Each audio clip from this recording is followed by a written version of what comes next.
وأطيعوا الله ورسوله ولا تنازعوا فتفشلوا وتذهب ريحكم واصبروا إن الله مع الصابرين صدق الله العظيم إن الله وملائكته يصلون على النبي يا أيها الذين آمنوا صلوا عليه وسلموا تسليما درود پاک اللهم صل على سيدنا ومولانا محمد وعلى آل سيدنا ومولانا محمد وبارک وسلم وصلی علیہ۔ انتہائی واجب الاحترام معزز سامعین، یہ ہم سب کی خوش قسمتی ہے کہ خالق کائنات نے درس قرآن کی بابرکت محفل میں آنے کی توفیق عطا فرمائے۔ حضرات، ہم بندے ہیں اور مسلمان ہیں اور اللہ کے بندے ہیں اور اللہ کی توفیق سے مسلمان ہیں۔ اللہ یہ چاہتے ہیں کہ میرے بندے میری بات مان کر اس دنیا سے میرے پاس آئیں، میں ان کو اپنی مہمانی کی جگہ میں رکھوں۔ حضرات، اللہ ہم سے سب سے زیادہ محبت کرتے ہیں۔ ہم نے دنیا میں جس رشتے کو سب سے زیادہ اپنے ساتھ محبت کرتے ہوئے دیکھا ہوگا وہ ماں باپ کا رشتہ ہے، کہ ماں باپ اپنے بچوں کے ساتھ بے لوث بے غرض محبت کرتے ہیں، اپنی تکلیف پریشانی دکھ برداشت کر لیتے ہیں، اولاد کو سہولت فراہم کرتے ہیں۔ والدین اولاد کی خاطر کیا کیا قربانی نہیں دیتے ہوئے ہم نے دیکھے، بڑی محبت کرتے والدین اولاد کے ساتھ۔ تو اللہ جل جلالہ والدین سے کہیں زیادہ، والدہ سے کہیں زیادہ اپنے بندے سے محبت کرتے ہیں۔ بخاری شریف کی ایک روایت ہے، رحمت کائنات صلی اللہ علیہ وسلم تشریف فرما ہیں اور ایک لڑائی سے کچھ قیدی نبی علیہ السلام کی بابرکت محفل میں آئے۔ ان قیدیوں میں ایک قیدی خاتون تھی جس کا چھوٹا بچہ دودھ پیتا گم ہو چکا تھا، اور آپ کو اندازہ ہے کہ ماں کا چھوٹا بچہ دودھ پیتا ہوا جنگ کے اندر گم ہوا تو اس کو تو یہی پتہ نہیں کہ وہ زندہ ہے کہ مردہ۔ اس کے تو خیالات وساوس اولاد کے بارے میں، آج اولاد اسکول سے مدرسے سے آنے میں کچھ تاخیر کا شکار ہو جائے، انسان کو کتنے خیالات گزرتے ہیں۔ وہ تو جنگ کا ماحول ہے اور بچہ چھوٹا دودھ پیتا ہوا تو والدہ پریشان، ادھر بھاگے کہ کسی نہ کسی طریقے سے میرا بچہ مل جائے۔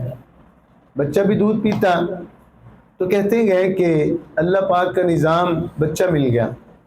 اب جب بچہ ملا تو اس خاتون کو کتنی خوشی ہوئی ہوگی ہم سب سمجھ سکتے ہیں۔ اس نے اس کو اٹھایا، چوما، سینے کے ساتھ لگایا، دودھ پلایا۔ آقا کریم صلی اللہ علیہ وسلم تشریف فرما ہیں، حضرات صحابہ کرام رضوان اللہ علیہ مجمعین بیٹھے ہوئے ہیں۔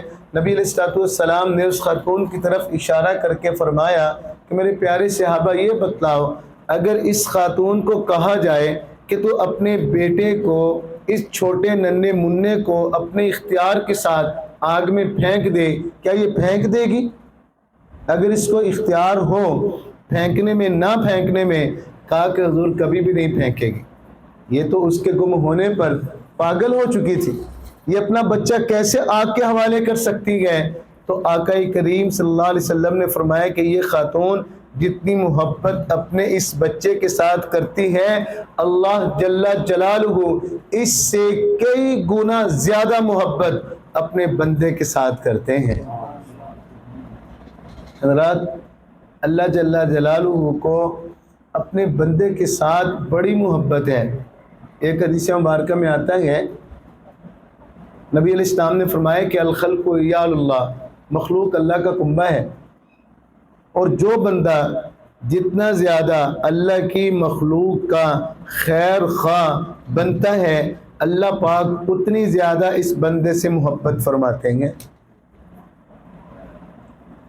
حضرت ایک بخاری شریف ہی کی روایت ہے کہ آقا کریم صلی اللہ علیہ وسلم نے فرمایا کہ اللہ جل جلالہ نے رحمت کو پیدا کیا، پیدا کرنے کے بعد اس کے 100 ٹکڑے کیے، ایک ٹکڑا رحمت کا اللہ پاک نے تقسیم کیا تمام انسانوں میں، جانوروں میں، جنوں میں، پرندوں میں، تمام جانداروں میں رحمت کا ایک ٹکڑا اللہ پاک نے تقسیم کیا۔ اسی ایک ٹکڑے میں سے تمام انسانوں کو ملا، جنوں کو، حیوانات کو، پرندوں کو، اسی ایک ٹکڑے میں سے جو جو حصہ ملا اسی کی وجہ سے والدین اپنی اولاد سے محبت کرتے ہیں، ماموں اپنے بھانجوں سے، چچا اپنے بھتیجوں سے، خالائیں، پھوپھییں، انسانی رشتے ناتے، بھائی بھائی سے، بہن بہن سے، انسانی رشتے ناتے اسی ایک ٹکڑے میں سے کوئی ذرہ، پھر جانور اپنے بچوں سے، پرندے اپنے بچوں سے۔ اور اس حدیث مبارکہ میں تو نبی علیہ السلام نے یہ بات بھی ارشاد فرمائی کہ اسی حصے میں سے جو حصہ ملا ہے اسی کی وجہ سے ایک گھوڑا اپنا پاؤں دھیان سے رکھتا ہے کہیں میرے ہی پاؤں کے نیچے میرا بچہ نہ کچلا جائے۔ غور کریں، چڑیا بھی اپنے چھوٹے بچوں کے لیے دانا اٹھا کر لا کے ان کے منہ میں ڈالتی ہے، تو اللہ پاک نے 100 حصوں میں سے ایک حصہ بھی تقسیم کیا ہے جو ماں باپ اپنی جان نچھاور کرنے کے لیے جاتے ہیں۔ آپ نے دیکھا ہوگا مرغی کے ساتھ اس کے چھوٹے بچے ہوں نا، اگر کوئی کتا آ جائے، کوئی درندہ آ جائے تو مرغی ہے، لیکن بچوں کی حفاظت کے لیے اس درندے کا، اس کتے کا مقابلہ کرتی ہے کہ نہیں کرتی بچوں کی خاطر؟ تو حضرات یہ 100 میں سے جو ایک ٹکڑا ملا اسی میں سے آگے سارا تقسیم ہوا، ایک کم 100 ٹکڑے خالق کائنات نے، اللہ جل جلالہ نے اپنے پاس رکھے ہوئے ہیں، جن کی وجہ سے کل قیامت کے دن اللہ پاک اپنے بندوں کی مغفرت فرمائیں گے، ان کی بخشش کی جائے گی۔ تو حضرات اللہ پاک ہم سے سب سے زیادہ محبت کرتے ہیں۔ ہم اپنے والدین کو سمجھتے ہیں کہ وہ محبت ہم سے کرتے ہیں، دیکھتے بھی ہیں۔ تو حضرات والدین اپنی اولاد کو ہمیشہ اچھی بات کا ہی حکم کرتے ہیں، بری بات سے منع کرتے ہیں۔ تو والدین کی محبت کا آپ اندازہ لگائیں کیا تقاضا ہے، اچھی بات کا کہہ رہے ہیں، بری بات سے منع کر رہے ہیں۔ تو حضرات والدین کو تو اتنا علم بھی نہیں ہوتا نا، والدین تو چکے انسان جو ہوئے، لیکن اللہ جل جلالہ تو ان اللہ علی کل شیء قدیر ہیں، ہر چیز پر قادر ہیں، ہر چیز کو جاننے والے ہیں، سینوں کے راز وہ جانتے ہیں، خالق کل شیء ہیں، ہر چیز کے پیدا کرنے والے ہیں، عالم ما کان و ما یکون ہیں، جو کچھ ہو چکا یا ہو رہا ہے یا قیامت تک ہوگا، سارا کچھ ایک اللہ جل جلالہ کے علم کے اندر گئے۔ موت و حیات اللہ کے قبضے میں، نفع نقصان اللہ کے قبضے میں، عزت و ذلت اللہ کے قبضے میں، کاروبار کی تنگی اور وسعت اللہ کے قبضے میں، اولاد کا دینا اور نہ دینا اور دے کر واپس دینا ایک اللہ جل جلالہ کے قبضے میں۔ تو اتنی بڑی ذات حضرات محبت بھی بندے سے سب سے زیادہ کرتی ہے، جب بندے کو کسی بات کے کرنے کے لیے کہتی ہے وہ کام بندے کے فائدے ہی میں ہوتا ہے، اور جس کام سے روکتی ہے اس کام کے کرنے میں بندے کا نقصان ہی ہے۔ اس لیے کہ اللہ حکیم ہے، اچھی باتوں کا ہی حکم کرتے ہیں، بری باتوں سے ہی منع کرتے ہیں۔ اگر اللہ نے کہہ دیا نا میرے بندو ان عقائد کو اختیار کرو کہ میں ایک ہوں، میرے پیغمبر حضرت محمد صلی اللہ علیہ وسلم آخری پیغمبر گئے، مرنے کے بعد تم نے اٹھنا گئے، فرشتے ہیں، جنت ہے، جہنم ہے، تو حضرات انہی عقائد کو ماننے میں ہمارا فائدہ ہے۔ جب کہہ دیا عبادات پر آؤ، نماز، روزہ، حج، زکوٰۃ، صدقہ، خیرات، ان عبادات کو کرنے میں فائدہ، جب معاملات میں، معاشرت میں، اخلاق میں ہماری رہنمائی کر دی گئی کہ سچ بولنا ہے، دھوکہ نہیں دینا، ملاوٹ نہیں کرنی، وعدے کے خلاف نہیں جانا، اور خندہ پیشانی سے ملنا، دلوں کو صاف رکھنا، انہی کاموں کے کرنے میں ہمارا فائدہ کیا ہے؟ جب کہہ دیا گیا جھوٹ نہ بولنا، فراڈ نہ کرنا، دھوکہ نہ دینا، ملاوٹ نہ کرنا، دیکھنا وعدے کے خلاف ورزی نہ کرنا، جب ہمیں کہہ دیا گیا دل میں نفرت کو، کینے کو، بغض کو، حسد کو نہ رکھنا، ان چیزوں کو چھوڑنے میں ہمارا فائدہ ہے اور ہماری عقل مندی یہی ہے، ہم اللہ کی بتائی ہوئی چیزوں کو اپنے لیے فائدہ مند اور منع کی ہوئی چیزوں کو اپنے لیے نقصان دہ سمجھے۔ اور ایک عالم فرما رہے تھے کہ اللہ پاک کا ہم سے گلہ بنتا ہے کہ بندے ڈاکٹر کے کہنے پر جائز چیز، حلال چیز تو چھوڑ دیتا ہے، لیکن مجھ اللہ کے کہنے پر حرام چیز، ناپاک چیز نہیں چھوڑتا ہے۔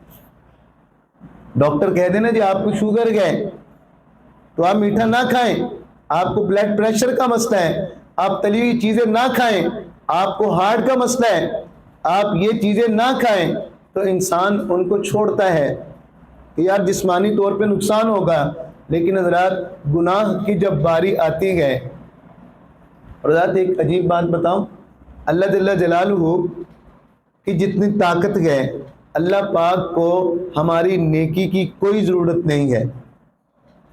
انسان نیک ہو یا بد، اللہ جل جلالہ کی سلطنت میں کوئی فرق نہیں پڑتا۔ حدیث قدسی ہے، اللہ پاک فرماتے ہیں اے میرے بندو تم سارے کے سارے، پہلے بھی جو بعد میں آئیں گے وہ بھی نیک نہیں، نیک ترین بھی ہو جاؤ، ما زاد ذالک فی ملکی شیئا، میری سلطنت جہاں پر ہے نا، میری سلطنت میں انچ کا کھربواں حصہ بھی اضافہ نہیں کر سکتے ہو۔ اور اگر تم سارے کے سارے پہلے بھی اور قیامت تک آنے والے بھی بد نہیں بدترین ہو جاؤ، مانا کہ ذالک فی ملکی شیئا، میری سلطنت جہاں پر ہے نا اس میں 1 انچ کا کھربواں حصہ بھی کمی نہیں کر سکتے۔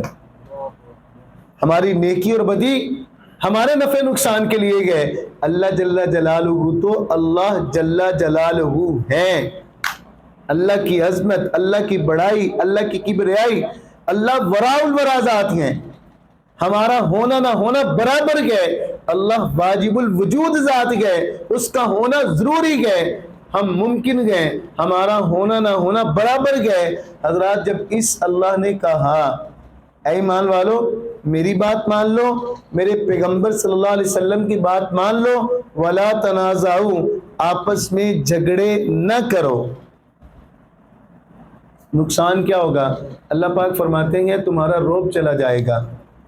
آپ غور کریں، آج پوری دنیا میں باوجود 50 سے زیادہ اسلامی ممالک ہونے کے، وسائل اسباب کی کثرت، مسلمانوں کے پاس ایسی ایسی معدنیات، ایسے ایسے گرم پانیوں کے سمندر، ایسی ایسی نایاب چیزیں اللہ پاک نے عطا فرمائی ہیں، آبی گزرگاہیں لے لیں، افرادی قوت لے لیں، سب سے بڑی بات جذبہ ایمانی لے لیں جو کافروں کے پاس نہیں ہے، اس کے باوجود بھی مار تو ہم مسلمان پوری دنیا میں کھا رہے ہیں۔ اب کوئی ملک اٹھائیں، کوئی ملک جہاں پر انتشار، افراتفری، خلفشار، دہشت گردی کا راج، آپ اس کے مذہب کے خانے میں دیکھیں، آپ کو کوئی اور مذہب نہیں، اسلام لکھا ہوا ملے گا۔ فلسطین، غزہ، لبنان، کشمیر، اس سے پیچھے بوسنیا، چیچنیا، حضرات وجہ کیا ہے کہ آج ہم مسلمانوں نے آپس کے جھگڑوں کو ہوا دے دی۔ اور میں آپ کو ایک بات بتاؤں، جو جھگڑا ہے نا جس سے میں منع کیا گیا، جھگڑا صرف ایک گناہ نہیں، یہ بڑے سارے گناہ اپنے ساتھ لے کے آتا ہے۔ آپ کو مولانا صاحب جھگڑا کیوں ہوتا ہے؟ جھگڑے کے اسباب میں سے ایک سبب تکبر بھی ہے کہ آدمی اپنے آپ کو بڑا سمجھتا ہے، کہیں گیا اور جس طرح کا پروٹوکول یہ چاہتا تھا کہ مجھے ایسے بٹھایا جائے، ایسے اٹھایا جائے، ایسے کھانا کھلایا جائے، اس کا پروٹوکول اس کی سوچ کے مطابق پورا نہیں ہوا، جھگڑا کر لے گا۔ جھگڑے کا ایک سبب نفرت بھی ہے، انسان جس سے نفرت کرتا ہے اس کی وجہ سے پھر جھگڑا ہوتا ہے۔ جھگڑے کا حضرات ایک سبب لالچ بھی ہے، جب انسان لالچی ہوتا ہے نا کہ مجھے یہ بھی مل جائے، یہ بھی مل جائے، تو پھر انسان جھگڑے کرتا ہے۔ اور میں آپ کو بتاؤں جھگڑا کوئی ایک گناہ نہیں ہے، جب انسان کسی دوسرے سے جھگڑا کرتا ہے نا، ہمارے معاشرے کے اندر تو اللہ پاک معاف کرے اتنی قباحتیں شناعتیں برائیاں ایک جھگڑے کے ساتھ آتی ہیں۔ نمبر ایک آدمی نے دوسرے کے ساتھ جھگڑا کیا نا، اب یہ بندہ اس بندے کی چغلیاں کرے گا نیچا دکھانے کے لیے، اب یہ بندہ اس پر الزام تراشیاں تہمتیں لگائے گا اس کو نیچا دکھانے کے لیے، لوگوں کے سامنے اس کو حقیر ثابت کرنے کی کوشش کرے گا۔ حضرات اب یہ بندہ اس کے بارے میں دل میں حسد رکھے گا، کینہ رکھے گا۔ اب غور کریں، جھگڑا کوئی ایک گناہ ہے اور صرف یہاں تک بس نہیں ہوگا، اب یہ بندہ جب اس سے جھگڑا کر چکا، اب یہ کیا کوشش کرے گا، اس کے بچوں کی نوکریاں ختم ہو جائیں، رشتے ختم ہو جائیں، اس کا کاروبار بیٹھ جائے، اور اگر حضرات ہو سکا اس سے اس کا کاروبار نیچے کرنے کے لیے ایسی حرکتوں پہ آئے گا کہ جھوٹے پرچے کروانے کی بھی کوشش کریں گے، چوریاں۔ قصہ مختصر یہ کہ ہمارے معاشرے میں جہالت اس سطح کی ہے، جب انسان دوسرے سے جھگڑا کرتا ہے تو پھر وہ یہی کہتا ہے کہ اب بس یہ اس دنیا میں رہے ہی نہ، جس حد تک اس کو جانا پڑے یہ جائے گا۔ اب آپ دوبارہ غور کریں، جو قباحتیں ایک جھگڑے کی وجہ سے آئیں، چغلی بذات خود کتنا بڑا گناہ، تہمت بذات خود کتنا بڑا گناہ، کینہ دل میں رکھنا بذات خود کتنا بڑا گناہ، حسد کرنا بذات خود کتنا بڑا گناہ، اور جھوٹے الزام لگانا بذات خود کتنا بڑا گناہ، اور دوسرے مسلمان کو حقیر سمجھنا بذات خود کتنا بڑا گناہ، اور اس بات کی کوشش کرنا جب مجھے موقع ملے گا میں اس کو نیچا دکھاؤں گا۔ حضرات ایک جھگڑا کتنی قباحتیں شناعتیں اپنے ساتھ لے کر آیا، ایک جھگڑا ہے۔ اور حضرات میں آپ کو ایک اور بات بھی بتاؤں، آپ کے مولانا صاحب آپ کہہ رہے ہیں کہ قرآن کہتا ہے کہ جھگڑا نہ کریں، کوئی ہم پر اگر ظلم کرے زیادتی کریں تو کیا کریں؟ حضرات قرآن مجید نے ہماری رہنمائی کی ہے، قرآن یہ کہتا ہے وَإِنْ عَاقَبْتُمْ فَعَاقِبُوا بِمِثْلِ مَا عُوقِبْتُمْ بِهِ، اگر کوئی تم پر ظلم کرتا ہے تو جتنا ظلم کرتا ہے تم بدلہ لینا چاہتے ہو اتنا ہی بدلہ لو۔ اللہ پاک ہم سب کو معاف کرے، ہمارا تو عدالتی نظام بھی ایسا بگڑا ہوا ہے، وکیل کو جا کے کہہ دینا بھی میرا یہ مسئلہ ہے، کہتے جی اتنی بات سے کیس مضبوط نہیں ہونا، یہ جھوٹ تمہیں لکھوانے پڑیں گے۔ وہ بندہ کہے نا جی میرا 1 لاکھ چوری ہوا، کہے گا نہیں جی اس طرح مقدمہ مضبوط نہیں ہونا۔ یعنی سچے بندے کو بھی جھوٹ بولنے پر مجبور کرتے، جھوٹ لکھواتے گئے، اور اس سے بڑا ظلم یہ کہ عدالت میں کیا کہتے ہیں، کلمہ پڑھو، قرآن دکھاتے ہیں کہ میں جو کہوں گا سچ کہوں گا، سچ کے سوا کچھ نہیں کہوں۔ برکتیں کہاں سے آئیں؟ ہم کھڑے کہاں پر گئے؟ قرآن کہتا ہے ٹھیک ہے تم بدلہ لے سکتے ہو، لیکن جتنا تم پر ظلم یا زیادتی ہوئی اتنا بدلہ تم لے سکتے ہو، اس سے زیادہ بدلہ تم نہیں لے سکتے، اس لیے کہ ہم نے اس بات کی اجازت نہیں دی گئے اگر تم پر ظلم ہوا تھوڑا اور تم نے بدلے میں زیادہ ظلم کر دیا، اب ظالم تم بن چکے ہو۔ تو حضرات قرآن مجید اس بات سے منع نہیں کرتا کہ تم بدلہ نہ لو، بدلہ لے سکتے ہو، لیکن قرآن نے ساتھ کیا کہا، وَلَئِن صَبَرْتُمْ، اگر تم صبر کر لو نا، لَهُوَ خَيْرٌ لِّلصَّابِرِينَ، تو اللہ پاک فرما رہے ہیں کہ صبر کرنے والوں کے لیے کیا ہی بہترین نظام ہے،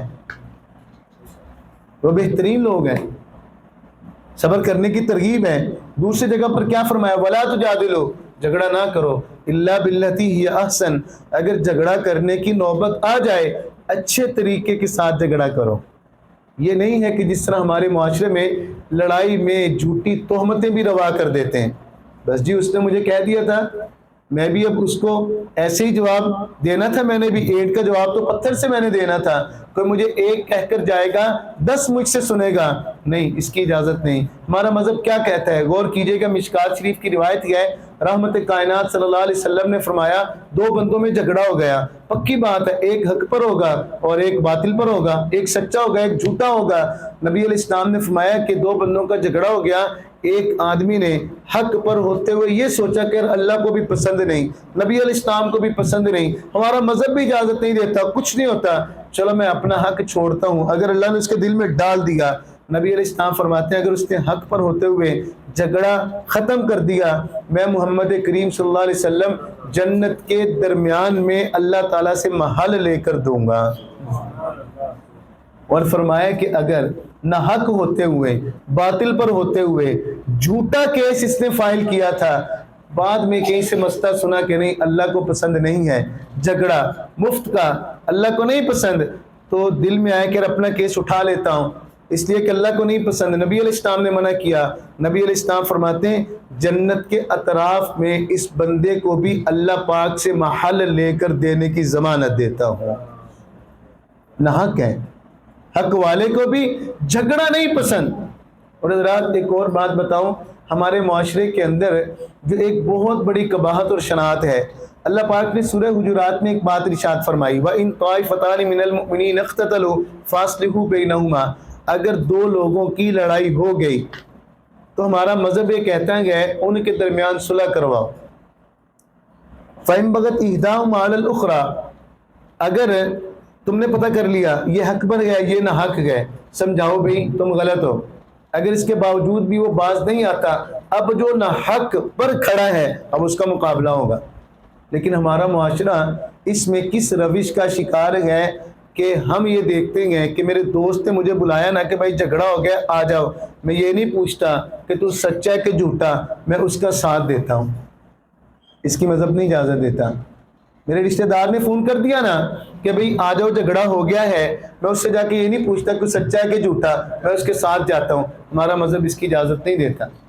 ہمارا محلے دار ہمیں بلاتا ہے کہ بھئی جھگڑا ہو گیا، یہ کوئی دوستی نہیں، کوئی رشتہ داری نہیں، بھئی سب سے پہلے مسلمان ہیں، پھر دوست ہیں، پھر رشتہ دار ہیں۔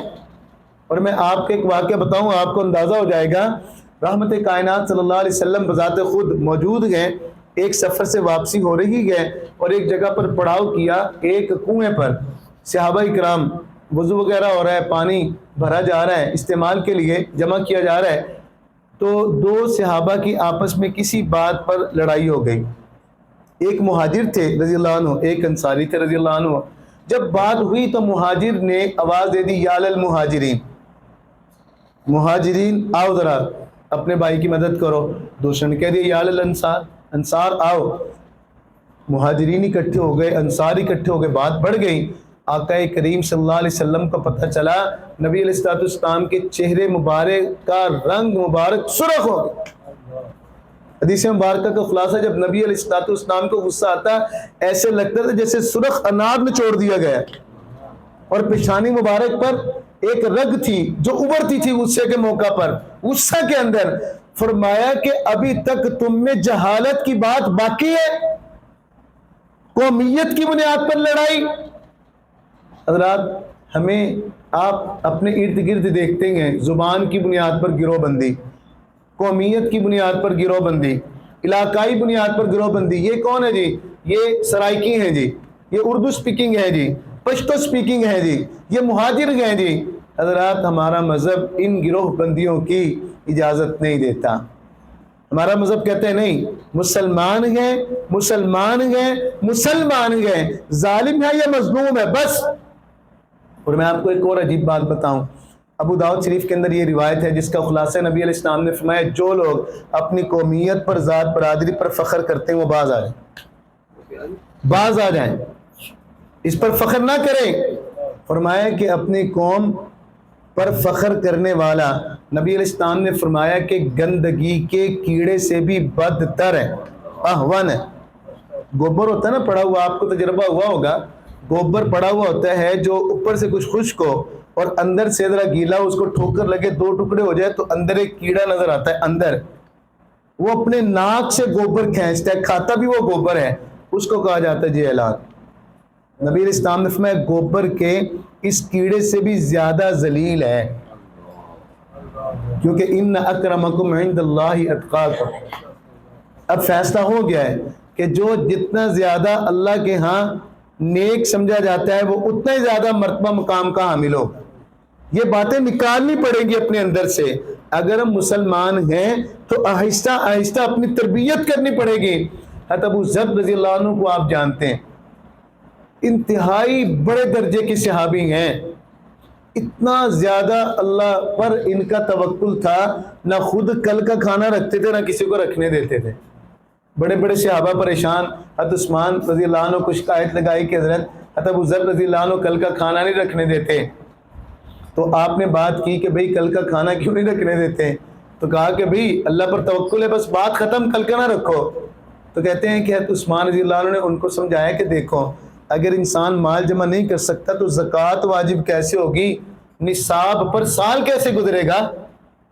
آخر اجازت ہے تبھی تو زکوٰۃ ہے، زکوٰۃ تو آتی نصاب پر سال گزرنے سے۔ پھر بھی اللہ کے ساتھ ان کا جو تعلق تھا، ان کو یعنی ان کا حوصلہ ہی نہیں پڑ رہا تھا، تو ان کی منت کی کہ آپ جا کر رہ لیں جنگل کے اندر۔ جنگل میں وہ چلے گئے۔ کس سطح کے زہد والے، اللہ پر توکل والے صحابی ہیں۔ حضرات بخاری شریف کے اندر یہ روایت آتی ہے کہ ایک صحابی نے دیکھا ان کو اور ان کے غلام کو سیم چادر، ایک طرح کی چادر پہنی ہوئی ہے، تو اس آدمی نے کہا عمدہ تھی چادر، کہ آپ اپنے غلام سے لے کے اپنا سوٹ پورا کر لیں اور ان کو غلام کو کوئی دوسری چادر دے دیں۔ کہا کہ نہیں بھائی، جو میں استعمال کروں گا اپنے غلام کو بھی وہی کرواؤں گا۔ کہا کہ کیا وجہ؟ ان کا ایک مرتبہ جھگڑا ہوا تھا حضرت بلال رضی اللہ عنہ سے، اور اتنا کہا تھا، والدہ کی طرف سے عیب لگایا تھا کہ تو اجمی عورت کا بیٹا ہے، تانا دیا تھا۔ نبی علیہ السلام کو جب پتہ چلا نا، آپ نے فرمایا کہ ابو ذر تیرے اندر تو ابھی بھی جاہلیت کی بات باقی ہے۔ انہوں نے کہا حضور میں اتنا بوڑھا ہو چکا ہوں، اب بھی؟ فرمایا اب بھی۔ کیا پتہ چلا؟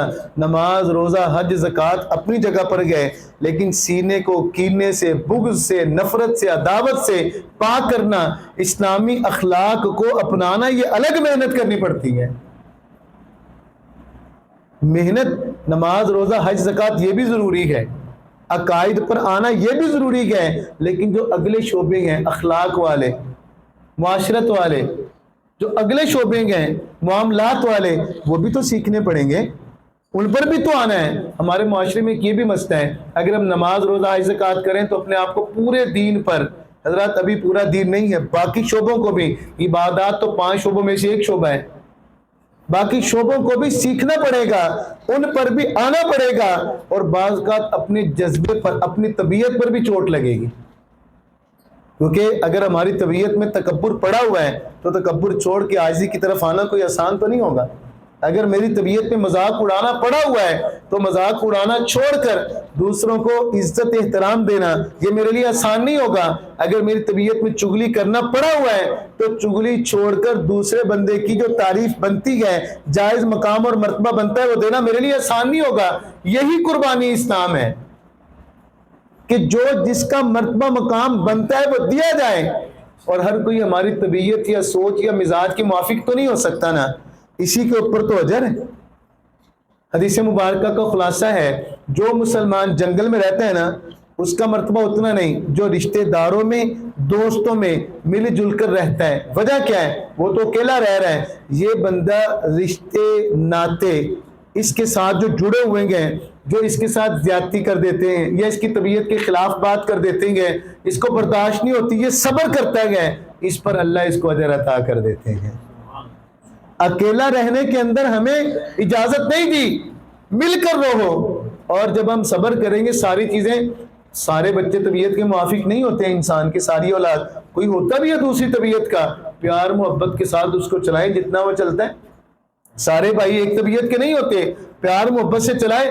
رشتہ توڑنا یہ کوئی کمال نہیں ہے، لے کر چلنا یہ کمال ہے۔ میں آپ کو عجیب بات بتاؤں، بخاری شریف کی روایت ہے، رحمت کائنات صلی اللہ علیہ وسلم فرماتے ہیں اللہ پاک نے رشتے کو پیدا کیا، رشتہ ناتا، رشتہ داری، اس کو پیدا کیا، اور اللہ پاک نے اس سے بات کی۔ آپ کے مولانا صاحب رشتے سے کیسے بات کی؟ اللہ پاک نے جب سورج چاند کو پیدا کیا تھا نا، ان کی ڈیوٹیاں ان کو بتائیں، تمہاری یہ ڈیوٹیاں ہیں، تم اس طرح کر کے آؤ گے، حرارت بھی، روشنی بھی سورج کو کہا، چاند کے کام بتائے۔ پھر اللہ پاک نے دونوں کی ڈیوٹیاں بتانے کے بعد فرمایا ائتیا تعونا کرہا، یہ خوش دلی سے کرو گے ٹوٹے ہوئے دل سے؟ ان دونوں نے کہا اتینا طائعین، یا اللہ خوش دلی سے آپ کی بات مانیں گے۔ تو اللہ ہے نا، رشتے کو اللہ نے پیدا کیا، اس سے بات کی۔ اللہ پاک نے فرمایا جو تیرا خیال رکھے گا، جس کا خلاصہ ہے میں بھی اس کا پھر خیال رکھوں گا، جو تیرا نہیں خیال کرے گا نا تو پھر میں بھی نہیں۔ تو ذرا تو غور کریں، آج ہمارے دل نفرت، کینے، بغض، حسد، کتنا کچھ پڑا ہوا ہے۔ اور کیسی کیسی چیزیں ہم نے اپنے سینے میں، جبکہ مومن کا سینہ بے کینہ ہونا چاہیے، اس میں نفرت کی، بغض کی، اس کے اندر عداوت کی جگہ نہیں، بار بار اس کو صاف کرنا، بار بار اللہ کی رضا کے لیے معاف کرنا۔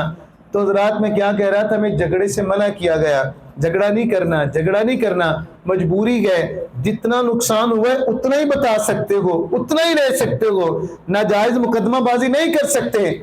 حضرات ایک اور بات بھی بتاؤں، جھگڑے کے نقصانات میں سے ایک بڑا نقصان ابو داؤد شریف کی روایت ہے، نبی علیہ السلام نے فرمایا ہے، میرے پیارے صحابہ میں تمہیں ایک ایسا عمل نہ بتاؤں جو نماز سے، روزے سے، صدقے سے، یعنی نماز نفلی، روزہ نفلی، صدقہ نفلی، ان سے بھی افضل۔ اب صحابہ کرام رضوان اللہ علیہ مجمعین کے دلوں میں نماز، روزہ، صدقے کی اہمیت پہ وسط تھی، کہا کہ حضور نماز سے بھی افضل، روزے سے بھی افضل، اتنا افضل عمل ضرور بتائے۔ نبی علیہ السلام نے فرمایا دو لڑے ہوئے لوگوں میں صلح کروانا، یہ نماز، روزہ، صدقہ افضل ان سے، یعنی ان چیزوں سے صلح کروانا افضل ہے۔ اور ایک اور بات بتاؤں، ہمارا مذہب جھوٹ کی اجازت نہیں دیتا، لعنت اللہ علی الکاذبین، اللہ کہتے میری لعنت ہے جھوٹوں پر، لیکن کچھ مقامات ایسے ہیں جہاں پر اللہ جھوٹ بولنے کی اجازت دیتے ہیں، ان مقامات میں سے ایک مقام ہے دو لڑے ہوئوں کے درمیان صلح کروانے کے لیے جھوٹ بولنا، کہ میری کسی کے ساتھ لڑائی ہے اور کوئی آ کے مجھے کہتا ہے جی آپ تو اس سے لڑے ہوئے ہیں، وہ تو آپ کے بارے میں اتنے اچھے خیالات کا اظہار کر رہا تھا، اور دوسرے کے پاس جا کے لو جی آپ ان سے لڑے ہوئے ہیں، وہ تو آپ کے بارے میں اتنے اچھے خیالات کا اظہار، یعنی قریب کرتا ہے۔ اور میں آپ کو ایک اور بات بتاؤں، ابو داؤد شریف کی روایت کا خلاصہ ہے کہ جو بدترین کھانے ہیں نا، ان کھانوں میں سے ایک کھانا یہ بھی ہے کہ دو لوگ لڑے ہوئے ہیں، ایک کے پاس جا کر دوسرے کی برائی کرتا ہے تاکہ اس کو چائے پلائے اور کھانا کھلائے۔ اور ہمارے معاشرے کا یہ ایک عام مرض ہے کہ پتہ ہے کہ ان کی آپس میں لڑائی ہے، وہ اس کے پاس جا کر اس کی برائیاں بیان کرے گا، وہ خوش ہوگا، خوش ہو کے اس کو کھانا کھلائے گا۔ یہ بدترین کھانا ہے۔ جو برے کھانے ہیں نا، ان کھانوں میں سے ایک کھانا یہ ہے جو دو لڑے ہوئوں میں سے کسی ایک کے پاس جا کر دوسرے کی برائی بیان کر کے وہ خوش ہو کے جو کھانا کھلائے گا۔ ہم کتنے عجیب لوگ ہیں نا کہ اس بات کے اوپر پھولے نہیں، وہ دوسرے کے پاس جا کر ہماری برائی کر رہا ہوتا ہے، وہ اس سے بھی کھانا کھا رہا ہوتا ہے برا بھلا کہہ کے، اور اس طرح کی برائیاں کر کے ہمارے منہ سے کوئی بات نکلواتا ہے، پھر ایک کی 10 بنا کر 100 بنا کر اگلے جا کے بتاتا ہے، وہ بھڑکاتا ہی رہتا ہے۔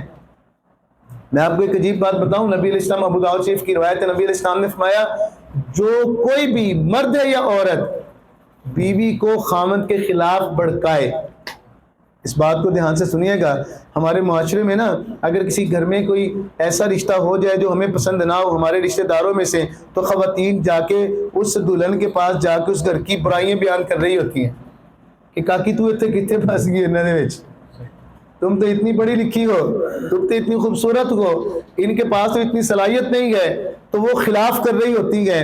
نبی علیہ السلام نے فرمایا کہ جو بھی کسی بیوی کو خاوند کے خلاف بھڑکائے یا ملازم کو اس کے آقا، اس کے مالک کے خلاف بھڑکائے، نبی علیہ السلام فرماتے ہیں یہ ہم میں سے نہیں ہے، اس کی اجازت نہیں ہے بیوی کو خاوند کے خلاف بھڑکانے کی۔ ہمارا مذہب کتنا پیارا مذہب ہے، کیا کہتے ہیں نبی علیہ السلام نے کیا فرمایا، دو لڑے ہوئے میں صلح کروانا، نماز، روزہ، صدقہ اس سے افضل، اور جھوٹ بولنے کی بھی اجازت صلح کروانے میں۔ اور ایک اگلی بات بتاؤں، آپ نے فرمایا میں تمہیں دین کو مونڈنے والی چیز بتاؤں، فرمایا کہ حضور بتا دیں، فرمایا کہ جس طرح اس طرح سر کے بالوں کو صاف کر کے رکھ دیتا ہے، آپس کی لڑائی نیکیوں کو نامہ اعمال سے ایسے صاف کر کے رکھ دیتا ہے۔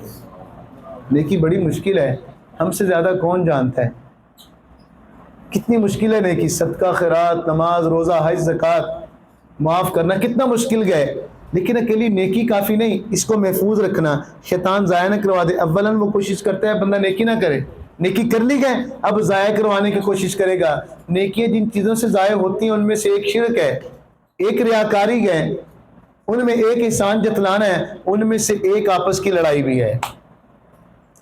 حسد بھی نیکیوں کو ضائع کرواتا ہے، جلتی ہیں نیکیاں، غیبت سے بھی نیکیاں جاتی ہیں، ایک آپس کی لڑائی بھی ہے۔ آپس کی لڑائی کے بارے میں تو بتایا کہ یہ جہاں نامہ اعمال میں نیکیاں لکھی ہوتی ہیں نا، اس کو ایسے صاف کر دیتا ہے آپس کی لڑائی کا معاملہ کہ جس طرح سر کے بال اس طرح سے صاف ہوتے ہیں.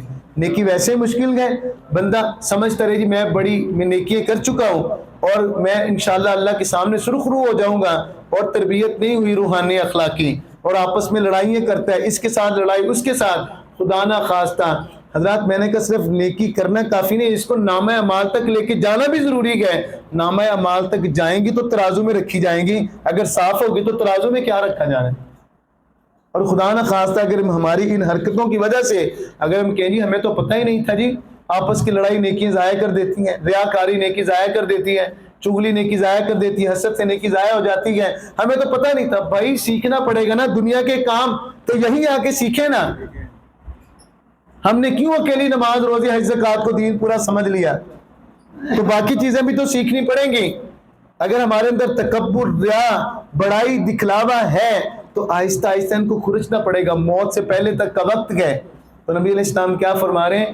آپس کی لڑائی یہ نیکیوں کو جس طرح اس طرح بالوں کو صاف کر دیتا ہے، یہ نامہ اعمال سے یہ صاف کر دیتا ہے. اللہ کو لڑائی بالکل پسند نہیں ہے. اور میں نے بتایا دوستی کی بنیاد پر، برادری کی بنیاد پر، محلے داری کی بنیاد پر لڑائی میں حصہ لینا کسی صورت جائز نہیں ہے. یہ پتہ کرنا پڑے گا حق پر ہے کہ نہ حق پر گئے. جو حق پر گئے اس کا ساتھ دے سکتے ہیں، جو باطل پر ہے اس کا ساتھ نہیں دے سکتے. ہمارا مذہب اس بات کی اجازت نہیں دیتا. لڑائی کی آپ نحوست چیک کریں. یہ بخاری شریف کی روایت ہے، نبی علیہ السلام کو لیلۃ القدر بتا دی گئی تھی. نبی علیہ السلام بتانے کے لیے تشریف لا رہے تھے، دو لوگ لڑ رہے تھے. لڑائی کی نحوست کی وجہ سے حکمتیں بہت گئے اس کے بلائے جانے میں، لیکن جو اس کی تعیین نبی علیہ السلام نے فرمایا اٹھائی گئی، اس کی وجہ وہ لڑائی تھی. حضرات آپس کی لڑائی سے بچنا. عالمی طور پہ بھی اگر ہم مار کھا رہے ہیں آپس کی لڑائی کی وجہ سے، گھروں کے اندر خاندانوں میں بھی مار کھا رہے ہیں آپس کی لڑائی کی وجہ سے. آخری ایک دو باتیں کر کے بات ختم کرتا ہوں. ہمارے رویے بڑے عجیب ہیں. ہمارے معاشرے میں نا، خاندانی سسٹم میں عام طور پہ جو داماد ہوتا ہے نا، وہ شاید اپنے ذمے یہ بات سمجھتا ہے، بہت سارے اچھے بھی ہوتے ہیں لیکن کچھ کہ اپنے سسرال کو گالی دینا، برا بھلا کہنا، ڈی گریڈ کرنا، کبھی سالوں کو برا بھلا کہہ رہا ہوگا، کبھی ساس سسر کو کہہ رہا ہوگا، اور اپنی بیوی کے سامنے اس طرح کی باتیں کرے گا کہ ان کی حقارت آئے. یہ بھی غلط ہے. اور یہ بھی غلط ہے کہ عام طور پہ ہمارے معاشرے کے اندر جو ماں ہوتی ہے وہ اپنے خاوند کے ساتھ ہمیشہ اس کے قریبی رشتے ناتوں کی برائیاں بیان کرتی ہیں. تیرا بڑا بھائی ظالم ہے، تیری ماں نے میرے ساتھ یہ ظلم کر دیا، تیرا چھوٹا بھائی فراڈی ہے، اس نے میرا یہ نقصان کر دیا. اس کا نقصان کیا ہوا؟ جب اولاد نے دیکھا کہ میرا ابو، میرے ماموں، میرا ابو، میری خالائیں اور میری نانی اور دادی ان کے بارے میں ہمیشہ نیگیٹو کمنٹ پاس کرتا ہے، برا بھلا ہی کہتا ہے، تو وہ کیا کہتے ہیں چھوٹے بچے، ان کا تو دماغ بالکل صاف ہے نا کہ میرے ماموں اور خالہ اور نانا اور نانی اچھے نہیں. اور ماں کی زبان سے جب ہمیشہ دادا اور دادی کے بارے میں، چچا اور تایا کے بارے میں، پھپھو کے بارے میں بری باتیں سنی گئے، اب بچے کہتے ہیں ہمارا تو کوئی اچھا ہے ہی نہیں، نہ ہمارا ماموں اچھا، نہ چچا اچھا.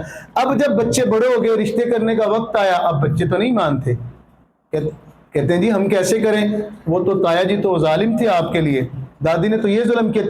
بھائی ہمارا اپنا قصور ہے، ہم نے اپنے گھروں کا ماحول ہی ایسا رکھا کہ برائیاں ان کو سنائی ہیں، ان کو کوئی اچھی بات بتائی نہیں، ان کو کوئی چیز ہم نے رکھی نہیں ان کے سامنے اچھی مثبت چیزیں. حضرات بچوں کے سامنے مثبت چیزیں رکھیں، ان کا دماغ بالکل صاف گئے. اگر میں مرد ہوں، اگر کوئی آدمی مطلب داماد گئے تو وہ کوشش کر کے عزت احترام کا رویہ رکھے نا سسرال کے ساتھ. اور اگر کوئی بہو بن کر آ گئی ہے تو وہ بھی کوئی عزت احترام کا رویہ، اس کا سب سے بڑا فائدہ ہماری اولادوں میں ہوگا، ان کی تربیت اچھی ہوگی. اور اگر ہم نے اس بات کا خیال نہ رکھا اور برائیاں ایسے بیان کرتے رہے، اگلے جو ہم رشتے ناتے یا بچے چھوڑ کے جائیں گے وہ خود لڑائیوں کی بنیاد ہوں گے. ہم ختم کرنا چاہیں گے لڑائیاں ختم نہیں ہوگی. حضرات یہ نحوست گئے، بے برکتی کی بنیاد گئے، اس سے تو اللہ کی مدد اٹھ جاتی ہے اور صلح صفائی سے اللہ کتنا خوش ہوتے ہیں. نبی علیہ السلام فرماتے تم میں سے کون کون چاہتا ہے اللہ اس کے رزق میں برکت دے دے، اللہ پاک اس کی عمر میں برکت دے دے. سب نے ہاتھ کھڑے کر دیے.